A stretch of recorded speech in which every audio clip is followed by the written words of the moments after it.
رشتوں کی اصل پہچان خوشی کے دنوں میں نہیں بلکہ غصے اور ناراضگی کے وقت ہوتی ہے۔ ایک اچھا اور سچا انسان وہی ہے جو لڑائی کے ماحول میں بھی اپنی تمیز اور اچھے اخلاق کا دامن ہاتھ سے نہ جانے دے۔ حضرت واصف علی واصف رحمۃ اللہ علیہ فرماتے ہیں کہ دل کسی سے کتنا بھی خفا ہو جائے تم خاموش ہو جانا لیکن بے ادبی نہ کرنا۔ جب ہمارا دل کسی کی بات یا رویے سے بہت زیادہ دکھتا ہے تو ہمیں اس پر شدید غصہ آتا ہے۔ حضرت واصف علی واصف ہمیں یہ سکھاتے ہیں کہ ایسے موقع پر سب سے بہترین کام یہ ہے کہ انسان بالکل چپ ہو جائے۔ جب ہم غصے میں زبان بند رکھتے ہیں تو ہم بہت سی ایسی باتیں بولنے سے بچ جاتے ہیں جو بعد میں بڑی لڑائی یا پچھتاوے کا سبب بنتی ہے۔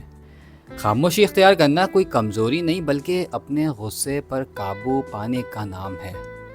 زندگی میں اداسیاں، ناراضگیاں اور دوریاں آتی جاتی رہتی ہیں اور کچھ وقت کے بعد لوگ اکثر پرانی باتیں بھول کر دوبارہ ایک ہو جاتے ہیں، لیکن غصے کی حالت میں کی گئی بدتمیزی اور بے ادبی انسان کبھی نہیں بھولتا۔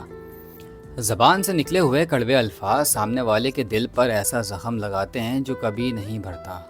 رشتے بھلے ہی کتنے خراب ہو جائیں، ہمیں کسی کی بے عزتی یا طعنے دینے کا کوئی حق نہیں ہوتا۔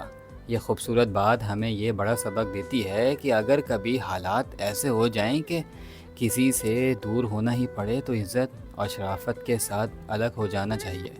کسی کی برائیاں کرنا، اسے نیچے دکھانا یا اس کی عزت اچھالنا چھوٹے ظرف کی نشانی ہوتی ہے۔